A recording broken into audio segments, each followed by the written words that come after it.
1987년 10월 25일 저녁 10시 30분 무렵 미국 마이애미 해변을 순찰하던 경찰관 켈리는 이상한 차를 발견했습니다.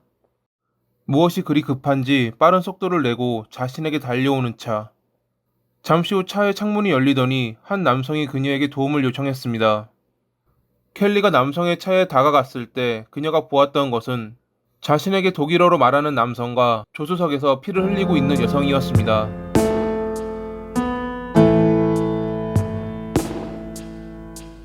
디터 리이만과 캐스턴 키슈닉은 한 달 전 독일에서 미국으로 휴가를 왔던 커플이었습니다. 말이 커플이었지 13년 동안 함께 살았기에 부부와 다름없었죠. 한 달 동안 미국 남동부 지역을 주로 여행하다 독일로 돌아가는 비행기를 타기 위해 최근 마이애미로 돌아왔던 그들. 10월 25일 저녁 그들은 레스토랑에서 식사를 한 뒤 호텔로 돌아오는 길을 잃어 헤매던 중이었습니다. 결국 디터는 길거리에 있던 한 남성에게 다가가 길을 물어보려 했습니다. 조수석 창문을 내리고 길을 물어보는 디터를 쳐다보던 남성은 잠시 앞쪽에 있던 차로 가더니 무언가를 들고 다가왔습니다. 그것이 총이라는 것을 알아보기까지는 그리 오래 걸리지 않았죠. 겁먹은 디터는 곧바로 차를 출발시켰고 그와 동시에 총성이 울렸습니다. 정신없이 달리던 그는 옆에 앉아있던 캐스턴이 총에 맞았다는 것을 알게 됩니다. 그는 곧바로 도움을 요청하기 위해 마이애미 지역을 돌아다녔고 그렇게 순찰 중이던 켈리를 만나 도움을 요청할 수 있었습니다. 하지만 이미 캐스턴은 사망한 뒤였고 경찰들은 디터를 의심했습니다. 그가 머물고 있던 호텔방에서 3개의 총기와 탄약이 발견됐기 때문이었죠. 검찰은 디터를 수상히 여기며 조사했고 독일에서 그가 위증청탁, 자동차 절도, 위조 등 여러 나쁜 짓을 하고 다녔던 것을 알게 됐습니다. 캐스턴이 매춘부였기에 디터가 기동서방이나 포주였을 가능성이 높다 생각한 검찰. 가장 의심스러웠던 것은 캐스턴이 가입돼 있던 100만 달러에 달하는 생명보험이었습니다.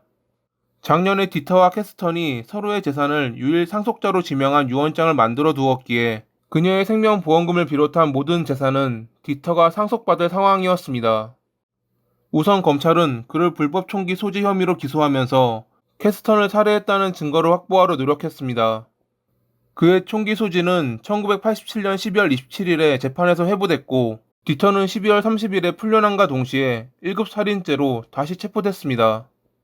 검찰이 제시한 증거는 다음과 같습니다. 디터는 캐스턴의 생명보험금 수혜자이며 이것이 범행의 동기이다. 그의 손에서 화학 잔류물의 흔적이 발견됐다.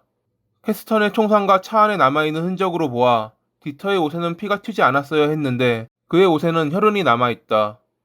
그와 함께 수감 생활을 했던 전직 KGB 요원이 디터가 캐스턴을 살해했다는 이야기를 자신에게 했다고 증언했다. 검찰은 캐스턴이 이제 일을 그만두려 하자 디터가 그녀를 살해해 금전적인 이득을 취하려 했을 것이라 주장했습니다. 아무도 없는 장소로 차를 몰고 간 디터가 차에서 내려 조수석 쪽으로 가 외부에서 총격을 가한 것처럼 캐스턴에게 총을 쏘았을 것이라는 검찰의 주장. 디터는 자신의 무죄를 주장했지만 배심원단은 그에게 유죄를 판결했고 1988년 11월 4일에 결국 그는 사형을 선고받습니다. 1988년 12월 30일에 디터는 플로리다 대법원에 다음과 같은 이유를 말하며 직접 항소했습니다. 재판부가 자신에게 5차 수정헌법 권리에 대해 말해주지 않았다. 경찰들이 진술을 강요했다. 압수수색 영장 없이 자신을 조사했기에 이는 법정 증거로 쓰여서는 안 된다. 독일에서 수집한 증거를 미국 법정에서 사용하면 안 된다. 하지만 플로리다 대법원은 1991년 5월 30일에 그의 유죄와 선고를 확정했습니다. 디터는 지속적으로 청원서를 올리며 항소했고 1996년 11월 5일에 수뇌법원은 새로운 선고 공판을 허가하는 등 그의 법정 싸움은 지속됐습니다. 결국 그는 2010년에 사형에서 종신형으로 감형됐다고 합니다. 독일 언론에선 따로 범인이 있다는 내용의 다큐를 다루기도 했지만 2021년 지금까지도 독일인 디터는 미국 감옥에 수감돼 있습니다. 플로리다 대법원은 디터의 사건에 대해 재개하지 않을 것이라 발표했지만 그의 지지자들은 진실이 밝혀지기 전까지 포기하지 않겠다는 의사를 밝혔다고 합니다. 보험금을 노린 디터의 범행인지 아니면 그의 주장처럼 억울한 누명인지 시간이 지난 지금 알아내기 힘들지도 모릅니다. 그들의 말처럼 진실이 존재한다면 언젠가 밝혀지길 바라며 이만 글을 마칩니다. 오늘도 봐주셔서 감사합니다.